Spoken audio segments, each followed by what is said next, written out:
AVM online classes में आपका स्वागत व अभिनंदन। पार्ट 5 अम्ल, क्षारक और लवण।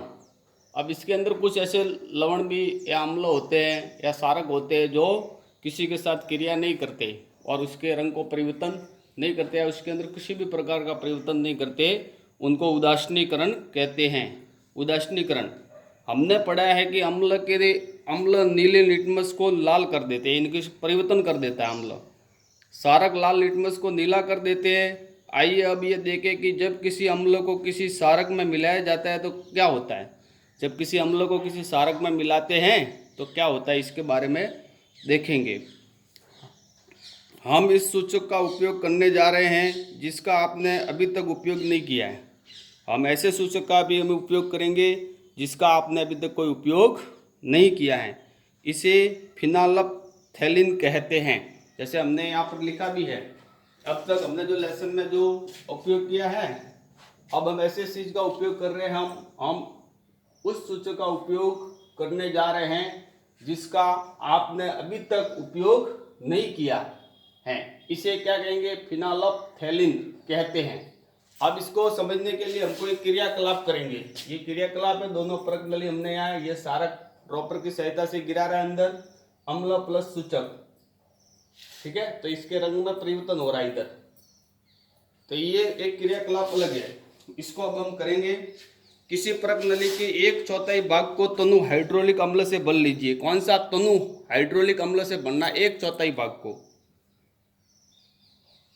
इसका रंग नोट कीजिए, इसका रंग पहले नोट कर लेना। 2-3 बूंद अम्ल में मिलाइए। अब देखो ड्रॉपर की सहायता से हम क्या कर रहे हैं? अम्ल मिला रहे हैं इसके अंदर। परत नली को धीरे धीरे हिलाए और परत नली को क्या करना? धीरे धीरे हिलाते रहना।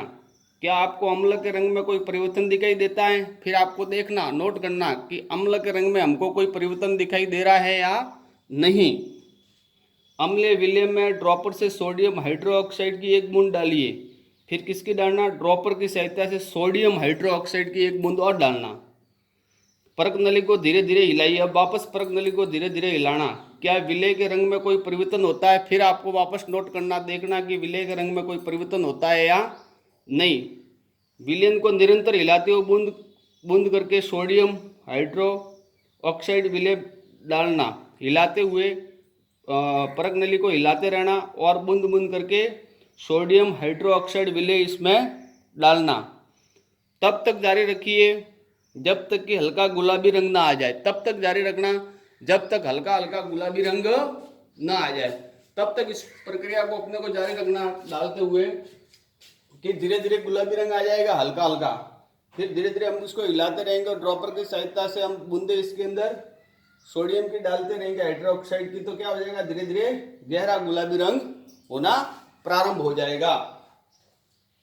अब इसमें तनु हाइड्रोक्लोरिन अम्ल की 1 बूंद और मिलाइए। अब कौन सा? तनु हाइड्रोक्लोरिन अम्ल मिला रहे हैं। क्या आप देखते हैं कि क्या विलय पुनः रंगहीन हो जाता है? आप देखेंगे कि विलय क्या हो जाएगा? वापस उसका रंग खो देगा। फिर से सोडियम हाइड्रोक्साइड की 1 बूंद डालिए। अब क्या होता है? फिर वापस सोडियम हाइड्रोक्साइड की 1 डालना। क्या रंग में कोई परिवर्तन होता है? विलय पुनः गुलाबी हो जाएगा।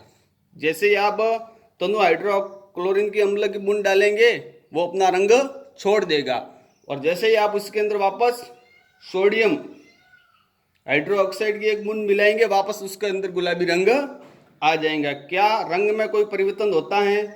हाँ, रंग में परिवर्तन होता है। तनु हाइड्रोक्लोरिन मिलाने से रंगहीन हो जाता है, लेकिन जैसे ही सोडियम हाइड्रोक्साइड विलय मिलाया जाता है तो वो क्या हो जाता है? वापस गुलाबी रंग का हो जाता है।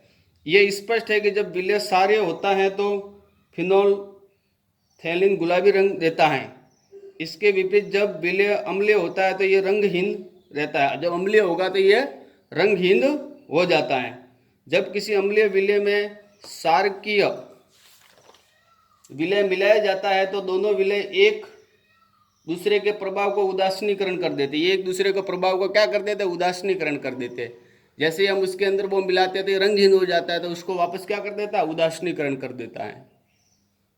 जब किसी अम्ल और क्षारक के विलय को उचित मात्रा में मिलाया जाता है तो विलय की प्रकृति न तो अम्लीय रहती है और न ही क्षारकीय रहती है। एक निश्चित अनुपात में इसके अंदर मिलाएंगे ड्रॉपर की सहायता से अम्लीय और क्षारीय, तो न तो ये न तो ये कि कोई उसकी प्रकृति में कोई परिवर्तन नहीं करेगा, यथा स्थिति में उसको बनाए रखेगा।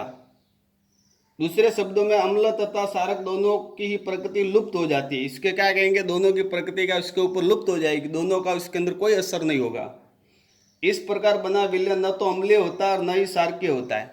इस प्रकार जो विलय हम मिलाएंगे वो न अम्लीय होगा न क्षारीय होगा। उदासीनीकरण तत्काल बाद प्रज्ञनली को स्पष्ट करें। आपने क्या अनुभव किया, उसके बाद में प्रज्ञनली को अपने हाथों से स्पष्ट करना, आप क्या अनुभव करते हैं। उदासीनीकरण अभिक्रिया में सदैव ऊष्मा निकलती है। क्या निकलेगी, ऊष्मा निकलेगी, अर्थात निर्मुक्त। ये ध्यान रखना, उदासीनीकरण अभिक्रिया में ऊष्मा निकलेगी अर्थात निर्मुक्त होती है। निर्मुक्त ऊष्मा से अभिक्रिया मिश्रण का ताप बढ़ जाता है और उदासीनीकरण अभिक्रिया में नया पदार्थ निर्मित होता है जो लवण कहलाता है। एक नया पदार्थ निर्मित होगा जो क्या कहलाएगा, लवण। लवण का अम्लीय, क्षारकीय अथवा उदासीनीकरण प्रकृति का हो सकता है। अतः उदासीनीकरण को निम्न रूप से परिभाषित किया जा सकता है। किसी अम्ल और किसी क्षारक को बीच होने वाली अभिक्रिया उदासीनीकरण कहलाती है। उदासीनीकरण की परिभाषा है, किसी अम्ल और किसी क्षारक के बीच होने वाली अभिक्रिया को क्या कहेंगे, उदासीनीकरण कहेंगे। इस प्रक्रम में ऊष्मा के निर्मुक्त होने के साथ साथ लवण और जल निर्मित होता है। इसके साथ में क्या निर्मित होगा, लवण व जल। तो ये अपने नीचे मैंने सूत्र द्वारा भी आपको स्पष्ट किया है। जैसे ये है, इसके अंदर ये होगा, जैसे अम्ल और क्षारक दोनों मिल रहे हैं तो लवण और जल बनेगा और ऊष्मा निर्मुक्त होगी, ऊष्मा बाहर निकलेगी। निम्नलिखित अभिक्रिया इसका उदाहरण है। जैसे हाइड्रोक्लोरिक अम्ल प्लस सोडियम हाइड्रोक्साइड, तो क्या बनेगा, सोडियम क्लोराइड, ये प्लस जल और ऊष्मा। ऊष्मा क्या होगी, निर्मुक्त होगी।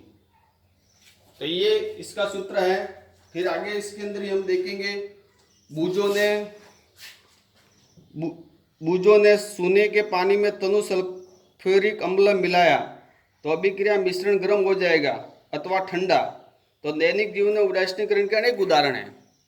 दैनिक जीवन में अपने उदासीनीकरण के अनेक उदाहरण हैं। आज का अपना अध्ययन बिंदु यही है।